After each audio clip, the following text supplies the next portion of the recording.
குவி இந்தியாவின் தலை சிறந்த vernacular edtech brand, skilling everyone everywhere. Any summer holidays kannu call GT Holidays ku pannu. GT Holidays, South India's #1 travel brand. நடிகை ஸ்ருதிகாசனுக்கு ரீசெண்டா லவ்ல பிரேக்கப் ஆயிருக்கு அப்படின்ற ஒரு விஷயம் சோஷியல் மீடியால பரவிக்கிட்டு இருந்துச்சு. சமீபத்தில் ஸ்ருதிகாசனும் அவங்களோட காதலனான சாந்தனுவை இன்ஸ்டாகிராமில் இருந்து அன்ஃபாலோ பண்ணியிருந்தாங்க. அது மட்டும் இல்லாமல் அவங்க ஒன்றா எடுத்துக்கிட்ட ஃபோட்டோஸ் அண்ட் வீடியோஸை இன்ஸ்டாகிராம் பக்கத்தில் இருந்து டெலீட்டும் பண்ணியிருந்தாங்க. இந்த ஒரு விஷயத்தை வச்சு ரசிகர்கள்லாம் இவங்க வந்து பிரேக்கப் பண்ணிக்கிட்டாங்க அப்படின்ற ஒரு தகவலை சோஷியல் மீடியாவில் பரப்பிக்கிட்டு இருந்தாங்க. இந்த நிலையில ஸ்ருதிகாசனோட காதலனா இருக்கக்கூடிய சாந்தனும் என்னை மன்னிச்சிடுங்க, இது குறித்து நான் எந்தவித கருத்தும் தெரிவிக்க விரும்பல அப்படின்னு சொல்லி ஒரு பிரபல தனியார் செய்தி இணையதளத்துக்கு ஒரு ரிப்ளை ஒன்று கொடுத்திருக்காரு. இப்படி இந்த ஒரு விஷயம் போய்கிட்டு இருக்கும்போது இவங்களுக்கு இது ஒன்றும் முதல் காதல் கிடையாது. இதுக்கு முன்னாடி நிறைய காதல்களும் இருந்து அதுவும் பிரேக்கப் ஆயிருக்கு அப்படின்னு சொல்லிட்டு சில லிஸ்ட்டுகள் பார்த்தீங்கன்னா சோஷியல் மீடியாவில் பரவிக்கிட்டு இருக்கு.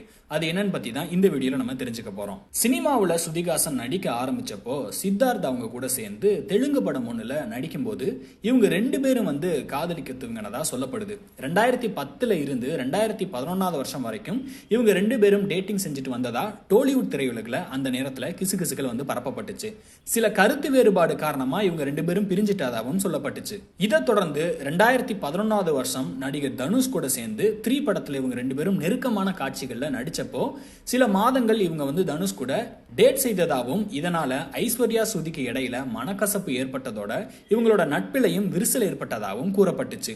தனுஷோட விவகாரத்துக்கு இதுவும் ஒரு காரணமா இருக்குமா அப்படின்னு சொல்லி சினிமாவில் அடிக்கடி பேச்சுக்களும் அடிபட்டுக்கிட்டு இருந்துச்சு. 2013 வருஷம் துவக்கத்துல ஸ்ருதிகாசன் காதல் வலையில விழுந்தது வேற யாருமே இல்ல, பிரபல நடிகை சமந்தாவோட முன்னாள் கணவரான நாக சைதன்யா தான் அப்படின்னு சொல்லப்பட்டுச்சு. அந்த சமயத்துல ஒரு சில இடங்கள்ல இவங்க ரெண்டு பேரும் ஒன்னா சந்திச்சு கொண்டதால இவங்க ரெண்டு பேரும் காதலிக்கிறதா அந்த சமயத்துல கூறப்பட்டுச்சு. ஆனா இந்த காதலும் சில மாசங்கள்லயே முடிவுக்கு வந்துச்சு. இவரை பிரேக்கப் செஞ்ச அடுத்த வருஷமே பிரபல கிரிக்கெட் வீரரான சுரேஷ் ரெய்னா கூட ஸ்ருதிகாசன் டேட்டிங் செஞ்சுக்கிட்டு வரதா கூறப்பட்டுச்சு. அந்த சமயத்துல இவங்க ரெண்டு பேருமே நாங்க ஃப்ரெண்ட்ஸ் மட்டும்தான் அப்படின்னு சொல்லிட்டு ஸ்ருதி மற்றும் சுரேஷ் ரெய்னா தரப்புல தெரிவிக்கப்பட்டுச்சு. இந்த காதல் சர்ச்சை முடிவுக்கு வர்றதுக்கு முன்னாடியே 2014 வருஷம் பிரபல பாலிவுட் நடிகரான ரன்பீர் கபூர் கூட இவங்க காதலிக்கிறதா சில தகவல் வந்துச்சு.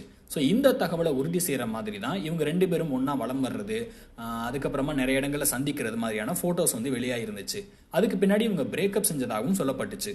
ரன்பீர் கபீரோட பிரிவுக்கு பின்னாடி முழுமையா சில வருஷங்களுக்கு திரையுலகில் கவனம் செலுத்தியிருந்தாங்க ஸ்ருதி. 2014 வருஷத்துல இருந்து 2016 வரைக்கும் லண்டனை சேர்ந்த இசைக்கலைஞரான மைக்கேல் கோர்சலே என்பவரை காதலிச்சதா சொல்லப்பட்டுச்சு. இவங்க ரெண்டு பேரும் திருமணம் செஞ்சுக்கிடுவாங்க அப்படின்னு கூறப்பட்ட நிலையில அவங்களோட பர்சனல் காரணங்கள்னால இவங்க பிரியறதா அறிவிச்சிருந்தாங்க. இவரை தொடர்ந்து தான் 2019 வருஷம் சாந்தனு ஹசாரிகா அப்படின்ற டூண்டுல் கலைஞரை இவங்க டேட் செஞ்சுட்டு வந்தாங்க.